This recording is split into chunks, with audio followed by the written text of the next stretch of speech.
قرآن پاک کے اس حصے میں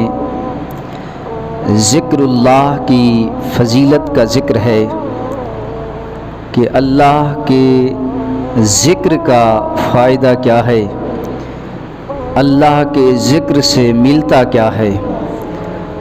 اللہ کریم نے ارشاد فرمایا، یا ایھا الذین آمنوا اذکروا اللہ ذکرا کثیرا، اے ایمان والو اللہ کا ذکر کرو، ایسا ذکر کرو، کثرت کے ساتھ ذکر کرو۔ وسبحوہ بکرۃ واصیلا، صبح شام اللہ کا ذکر کرو، ہر وقت اللہ کا ذکر کرو۔ فرمایا، الا بذکر اللہ تطمئن القلوب، اللہ کے ذکر سے ملے گا کیا ملتا ہے؟ پھر اللہ کریم نے خود فرمایا، الا بذکر اللہ تطمئن القلوب، دل کا سکون چاہتے ہو، قلبی سکون چاہتے ہو، قلبی چین چاہتے ہو، قلبی آرام چاہتے ہو تو پھر اللہ کا ذکر کرو، اللہ کا ذکر کرو۔ حدیث پاک میں صحیح بخاری کی حدیث ہے، صحیح بخاری کی حدیث، آقا کریم صلی اللہ علیہ وسلم نے فرمایا کہ اللہ کا ذکر کیا کرو۔ جب تم اللہ کا ذکر کرتے ہو، اللہ کا ذکر کرتے ہوئے جب ہونٹ حرکت کرتے ہیں تو اللہ کریم فرماتا ہے کہ میں اس ذکر کرنے والے کے ساتھ ہوتا ہوں۔ جب یہ ہونٹ اللہ کے ذکر میں حرکت کرتے ہیں تو اللہ کریم بندے کے ساتھ ہوتا ہے۔ ساتھ سے کیا مراد ہے کہ اللہ کریم قریب ہوتا ہے، اسے قرب خداوندی نصیب ہو جاتا ہے، اسے اللہ کی رضا نصیب ہو جاتی ہے، اسے اللہ کی رحمت نصیب ہو جاتی ہے۔ فرمایا کہ اللہ کا ذکر کرو اور اللہ کے ذکر سے قرب خداوندی نصیب ہوتا ہے۔ ذکر کسے کہتے ہیں؟ ذکر کا معنی کیا ہے؟ ذکر اللہ کسے کہتے ہیں؟ ذکر اللہ ویسے تو نماز بھی ذکر اللہ میں شامل ہے، تلاوت قرآن بھی ذکر اللہ میں شامل ہے، دعا بھی ذکر اللہ میں شامل ہے، استغفار بھی ذکر اللہ میں شامل ہے، لیکن عرف عام میں اللہ تعالیٰ کی تسبیح و تقدیس کو ذکر اللہ کہتے ہیں۔ اللہ کریم کی تسبیح و تقدیس کو ذکر اللہ کہتے ہیں۔ اللہ کی عظمت کو بیان کرنا بھی ذکر اللہ ہے، اللہ کی شان کو بیان کرنا بھی ذکر اللہ، اللہ کے ناموں کا ذکر کرنا بھی ذکر اللہ، اللہ کی کبریائی بیان کرنا بھی ذکر اللہ۔ اللہ کو جس انداز کے ساتھ بھی یاد کیا جائے وہ ذکر اللہ میں شامل ہے، چاہے وہ جلوت میں ذکر خدا کو یاد کرے وہ بھی ذکر اللہ ہے، چاہے خلوت میں خدا کو یاد کرے وہ بھی ذکر اللہ ہے، چاہے وہ ظاہر خدا کو یاد کرے وہ بھی ذکر اللہ ہے، چاہے پوشیدہ چھپ کر خدا کو یاد کرے وہ بھی ذکر اللہ ہے۔ اس لیے کہ اللہ کریم نے خود فرمایا، فاذکرونی اذکرکم واشکروا لی ولا تکفرون، تم مجھے یاد کرو میں تجھے یاد کروں گا، اور میرا شکر ادا کرو پھر انکار نہ کرو۔ شکر کرنے کے بعد، ذکر کرنے کے بعد، مجھے یاد کرنے کے بعد پھر پلٹو نہ، انکار نہ کرو۔ فرمایا فاذکرونی اذکرکم۔ حضرت ثابت بنانی رحمۃ اللہ علیہ آپ فرماتے تھے کہ جب خدا مجھے یاد کرتا ہے، جب خدا مجھے یاد کرتا ہے تو مجھے پتہ چل جاتا ہے کہ اللہ مجھے یاد کر رہا ہے، مجھے پتہ چل جاتا ہے کہ اللہ کریم مجھے یاد کر رہا ہے۔ آپ سے پوچھا گیا، حضور آپ کو کیسے پتہ چلتا ہے کہ خدا آپ کو یاد کر رہا ہے؟ آپ نے فرمایا، اللہ نے قرآن میں نہیں فرمایا فاذکرونی اذکرکم، تم مجھے یاد کرو میں تجھے یاد کروں گا۔ جب میں خدا کا ذکر کرتا ہوں، جب میں خدا کو یاد کرتا ہوں تو مجھے پتہ چل جاتا ہے خدا مجھے یاد کر رہا ہے، خدا مجھے یاد کر رہا ہے۔ حدیث پاک میں حضرت ابو ہریرہ رضی اللہ تعالیٰ عنہ روایت فرماتے ہیں کہ رسول اکرم صلی اللہ علیہ وسلم نے فرمایا کہ جب مخلوقات میں سے کوئی بندہ بھی جب خدا کے متعلق جو بھی گمان کرتا ہے، جو بھی خیال رکھتا ہے، اللہ کریم فرماتا ہے کہ میں اس کے ساتھ ویسا ہی کرتا ہوں۔ اب ہر بندہ خدا کے حق میں سوچ لے کہ خدا کے حق میں ہر بندے کا گمان کیا ہے۔ ہر بندے کا خیال کیا ہے؟ فرمایا کہ بندہ جیسے، اللہ نے فرمایا، حضور نے فرمایا، اللہ کریم فرماتے ہیں کہ بندہ جیسے میں رب کے بارے میں گمان کرتا ہے میں اس کے ساتھ ویسے ہی ہوتا ہوں۔ اگر بندہ خدا کو دل میں یاد کرتا ہے تو اللہ کریم اپنی شان قدرت کے مطابق اپنے دل میں یاد کرتا ہے۔ اگر بندہ خدا کو لوگوں میں، بندوں کی جماعت میں یاد کرتا ہے تو اللہ کریم اس سے بہتر اس شخص کو فرشتوں کی جماعت میں یاد کرتا ہے۔ مشکات شریف کی حدیث ہے، میرے کریم آقا صلی اللہ علیہ وسلم نے صحابہ سے فرمایا، صحابہ اذا مررتم بریاض الجنہ فرتو، بڑے قیمتی لفظ ہیں حدیث کے، اذا مررتم بریاض الجنہ فرتو، کہ جب تم جنت کے باغ کے قریب گزرو تو خوب سیر کیا کرو، خوب سیر کیا کرو۔ صحابہ نے عرض کیا، یا رسول اللہ صلی اللہ علیہ وسلم، جنت کے باغ؟ ابھی تو قیامت نہیں آئی، قیامت کا دن نہیں آیا، حساب و کتاب شروع نہیں ہوا، محشر برپا نہیں ہوا، جنت کے باغ؟ کون سے جنت کے باغ ہیں؟ میرے کریم آقا صلی اللہ علیہ وسلم نے فرمایا، حلق الذکر، یہ ذکر کے جو حلقے ہیں جہاں پر خدا کا ذکر ہو رہا ہو، جو ذکر کے حلقے ہیں یہی جنت کا باغ ہے، جو خدا کے ذکر کے حلقے ہیں وہی جنت کا باغ ہے۔ جنت کے باغ کے قریب سے جب گزرو تو پھر خوب سیر کیا کرو۔ حدیث پاک میں ہے، میرے کریم آقا صلی اللہ علیہ وسلم نے فرمایا کہ جب اللہ کے ذکر کا حلقہ ہوتا ہے، جب لوگ اکٹھے بیٹھ کر خدا کا ذکر کرتے ہیں تو اس حلقے کو فرشتے ڈھانپ لیتے ہیں، ارد گرد جمع ہو جاتے ہیں اور اس ڈھانپ لیتے ہیں، اس گروہ کو، اس دائرے کو ڈھانپ لیتے ہیں اور اس پر اللہ کی رحمت برستی ہے، اللہ کا سایہ اس پر چھا جاتا ہے، اور وہی ذکر کرنے والے اللہ کریم فرشتوں سے فرماتا ہے، اے فرشتوں گواہ ہو جاؤ، جتنے لوگ میرا ذکر کر رہے ہیں، اے فرشتوں گواہ ہو جاؤ، میں نے ان سارے لوگوں کو بخش دیا، سارے لوگوں کو بخش دیا ہے۔ اور میرے کریم آقا صلی اللہ علیہ وسلم نے فرمایا، اگر کوئی شخص بیماری کی وجہ سے رات کو مشکل سے گزارے، اگر کوئی شخص بخل کی وجہ سے خرچ نہ کر سکے، اگر کوئی شخص لڑنے سے، بزدلی کی وجہ سے لڑ نہ سکے، تو آقا کریم صلی اللہ علیہ وسلم نے فرمایا وہ اللہ کا ذکر کرے، سبحان اللہ و بحمدہ سبحان اللہ العظیم۔ جب وہ ذکر کرے گا، یہ ذکر ایسا ذکر ہے، میرے کریم آقا صلی اللہ علیہ وسلم نے فرمایا کہ اگر کوئی شخص اللہ کی راہ میں پہاڑ کے برابر بھی خرچ کر دے تو یہ ذکر والے الفاظ، یہ کلمات اللہ کی بارگاہ میں پہاڑ خرچ کرنے سے بھی زیادہ بہتر ہیں،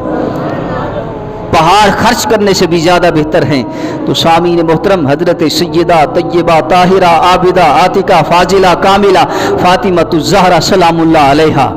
خاتون جنت، سیدہ کائنات، جنت کی ساری خواتین کی سردار حضرت سیدہ فاطمہ الزہرا سلام اللہ علیہا گھر کا سارا کام اپنے ہاتھوں سے کیا کرتی تھی، اپنے ہاتھوں سے خود گھر کا سارا کام کیا کرتی تھی۔ گھر کا سارا کام کرنے کی وجہ سے ہاتھوں پر چھالے پڑ جاتے۔ ایک موقع پر مولا کائنات علی المرتضیٰ شیر خدا نے اپنی اہلیہ حضرت سیدہ کائنات فاطمہ الزہرا سلام اللہ علیہا سے کہا، اپنے بابا جان کے پاس جاؤ، ان کے پاس لونڈیاں اور غلام آئے ہیں، اپنے بابا سے کہو وہ ایک لونڈی آپ کو دے تاکہ آپ کے گھر کا کام کاج، وہ آپ کے ہاتھ بٹائے، گھر کا کام کاج کرے۔ حضرت سیدہ فاطمہ الزہرا سلام اللہ علیہا جب اپنے بابا کے پاس گئی، عرض کی، بابا جان مجھے ایک لونڈی چاہیے،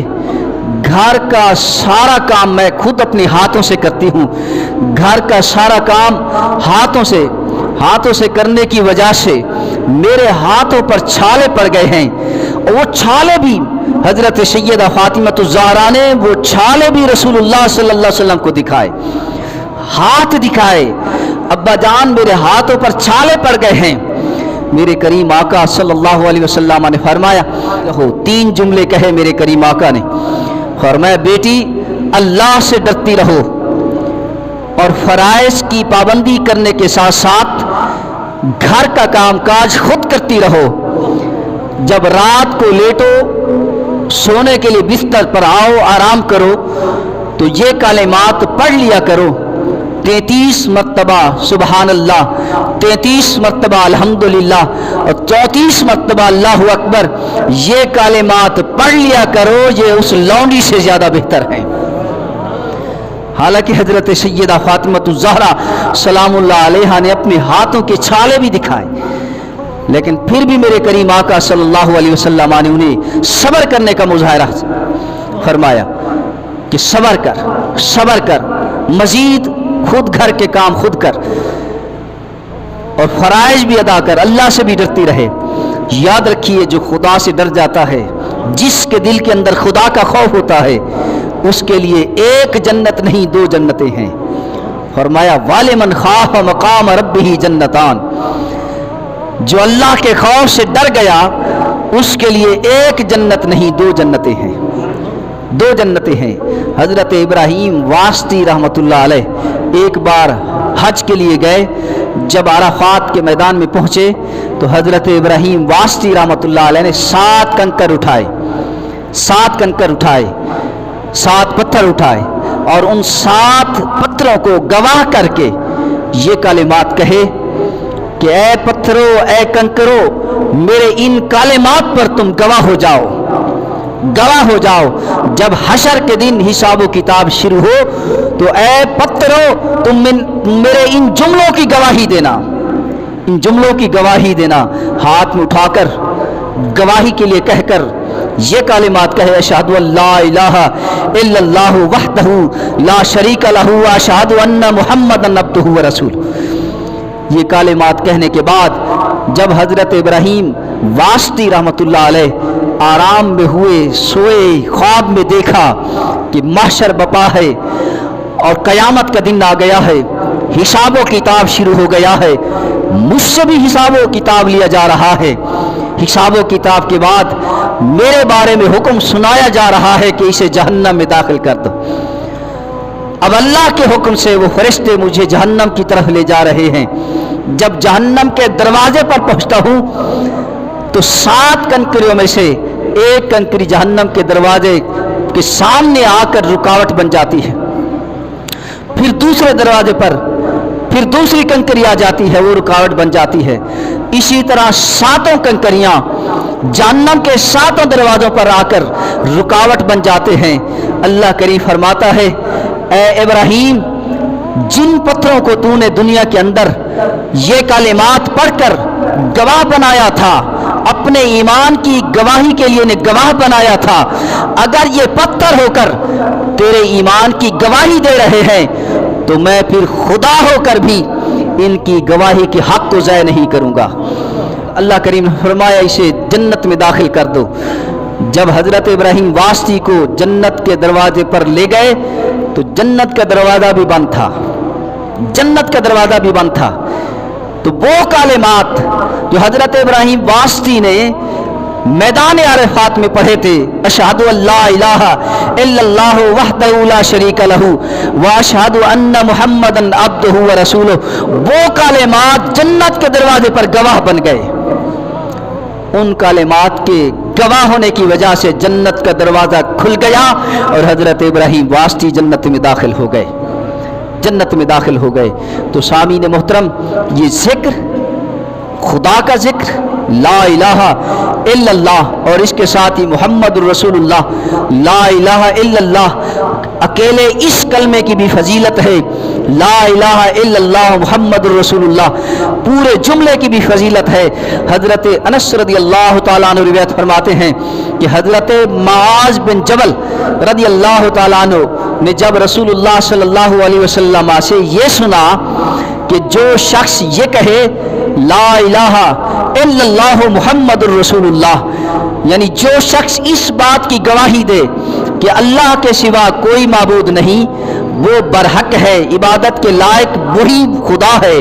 اور محمد صلی اللہ علیہ وسلم اللہ کے رسول ہیں۔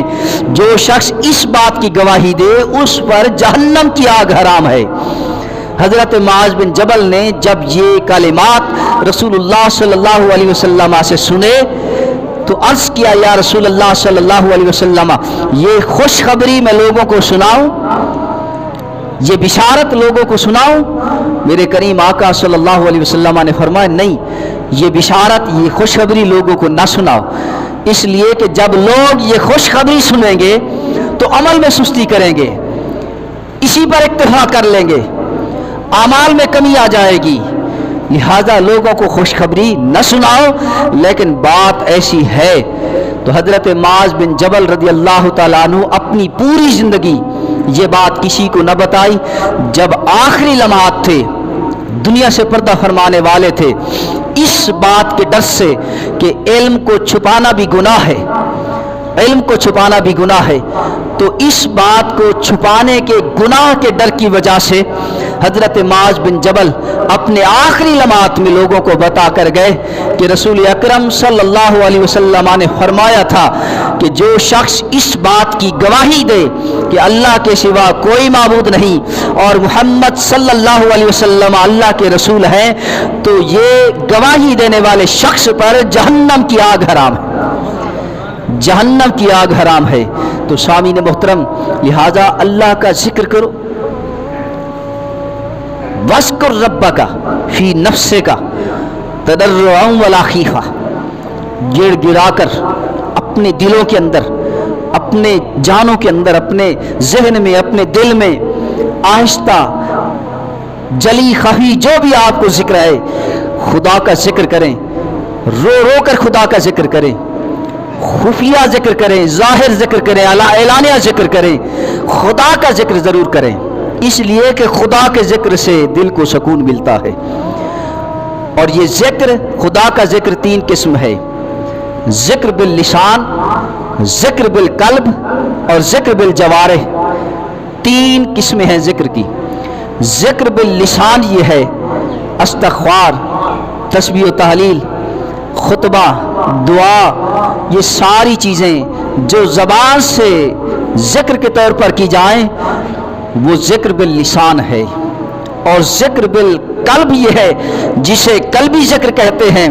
کہ قلب کے اندر خدا کو یاد کیا جائے، اللہ کی نعمتوں کو یاد کیا جائے، اللہ کے احسانات کو یاد کیا جائے، اللہ کی عظمتوں کے بریائی کو یاد کیا جائے، یہ ذکر قلبی ہے۔ اور ذکر بالجوارح یہ ہے کہ اللہ کی ذات کے علاوہ آسمانوں میں جو کچھ ہے، اللہ کی عظمت، اللہ کی سلطنت، اللہ کی کبریائی، اللہ کی بلندی، اللہ کی شان، یہ ساری اس چیز کو اللہ کے جو کچھ اللہ کریم نے بنایا، ہر چیز کے اندر اللہ کی نشانیوں کو تلاش کرے، اللہ کی نشانیوں کو تلاش کر کے پھر اس نشانیوں کے اندر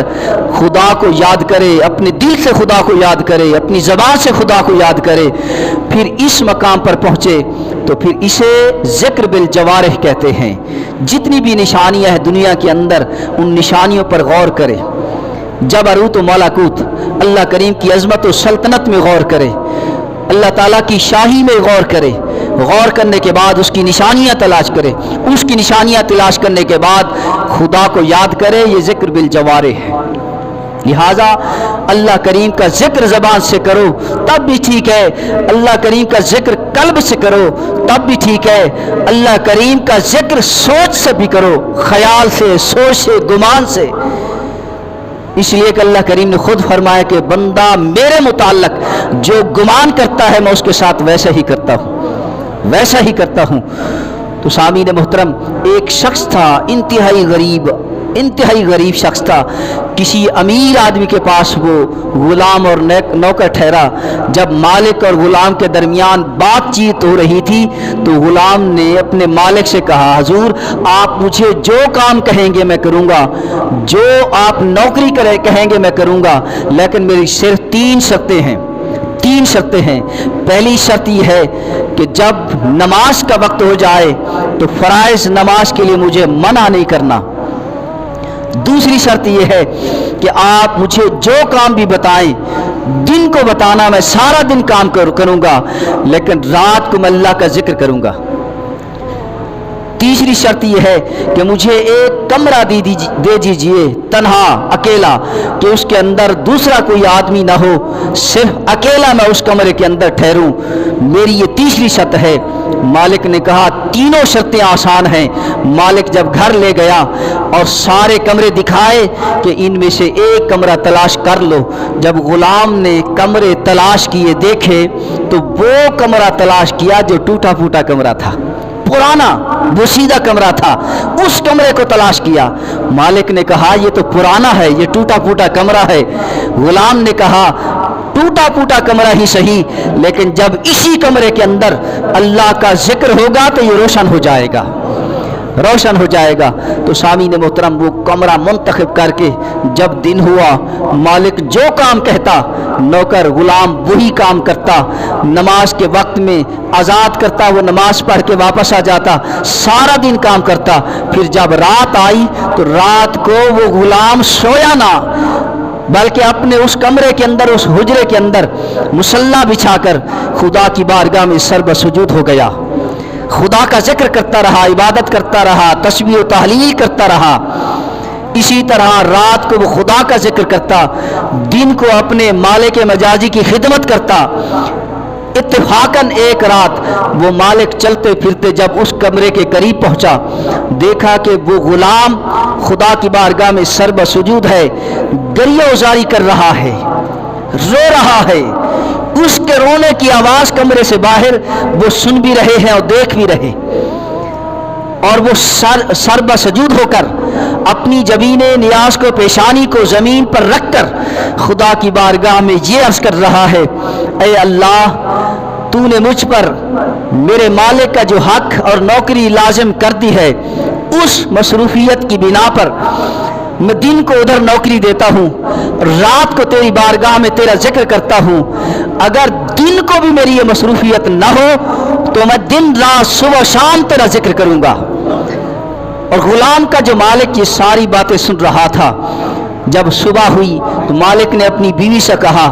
یارو بات ایسی ہے، یہ شخص نیکوکار ہے، یہ عابد ہے، زاہد ہے، دن کو ہمارا کام کرتا ہے، ساری رات یہ خدا کا ذکر کرتا ہے۔ دوسری رات بیوی اس کی وہ بھی ساتھ ہے، جب کمرے کے قریب آتے ہیں دیکھتے ہیں کہ وہی حالت ہے، وہی کیفیت ہے، وہی منظر ہے، وہی غلام خدا کی بارگاہ میں سر بسجود ہے اور گر گڑا کر گریہ وزاری کر کے رو رہا ہے اور یہی عذر پیش کر رہا ہے۔ دونوں میاں بیوی دیکھ کر جب گئے، جب صبح ہوئی تو مالک نے غلام کو بلایا۔ غلام جب حاضر ہوا تو مالک نے کہا کہ جو کچھ تو رات کو کرتا ہے، جو ذکر کرتا ہے، جو عبادت کرتا ہے تنہائی کے اندر، وہ سب کچھ ہم نے دیکھ لیا ہے، اور خدا کی بارگاہ میں جو تو نے عذر پیش کیا ہے وہ بھی ہم نے سن لیا ہے۔ تو اس عذر کو سامنے رکھتے ہوئے ہم دونوں تجھے آزاد کرتے ہیں، ہماری طرف سے تو آزاد ہے، چاہے تو دن کو خدا کا ذکر کر، چاہے رات کو خدا کا ذکر کر۔ اللہ اکبر۔ جب غلام نے یہ بات سنی تو سمجھ گیا کہ اس نے ہمیں کمرے کے اندر دونوں نے دیکھ لیا ہے، تو اسی وقت اس غلام نے اللہ کی بارگاہ میں عرض کیا ہے، یا صاحب السر، اے صاحب راز، تو نے راز کو چھپایا ہوا تھا، تو نے پردہ دیا ہوا تھا، تیرا میں تنہائی کے اندر ذکر بھی کرتا تھا، عبادت بھی کرتا تھا، تیری بارگاہ میں تنہائی میں رہ کر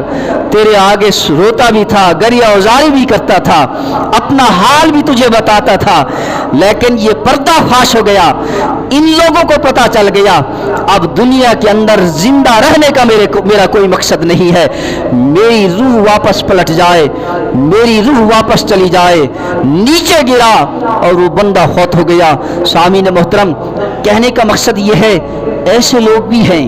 ایسے لوگ بھی ہیں جو دن کو سارا دن کام کرتے ہیں، مزدوری کرتے ہیں، محنت کرتے ہیں، تغاری اٹھاتے ہیں اور بھی محنتیں کرتے ہیں۔ الکاشب و حبیب اللہ، محنت کرنے والا اللہ کا دوست ہے، اس میں کوئی قباحت نہیں کہ دن کو محنت کیوں کرتے ہو، وقت نہیں نکالتے۔ اگر دن کو سارا دن محنت کرتے ہو تو رات تو ہے نا،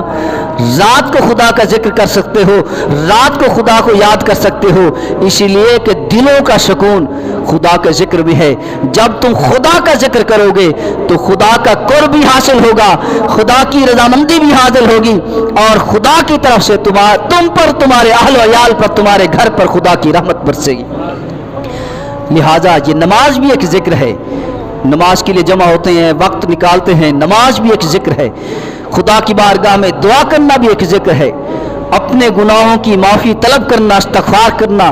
یہ بھی خدا کا ذکر ہے۔ تسبیح و تعلیل کرنا، جس انداز کے ساتھ بھی آپ خدا کا ذکر کریں، تسبیح بیان کریں،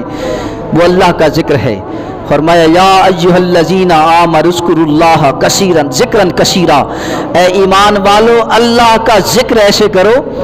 کہ کثرت کے ساتھ ذکر کرو، کثیر ذکر کرو، وسبحوا بکرۃ واصیلا، صبح شام اللہ کا ذکر کرو، دن رات اللہ کا ذکر کرو،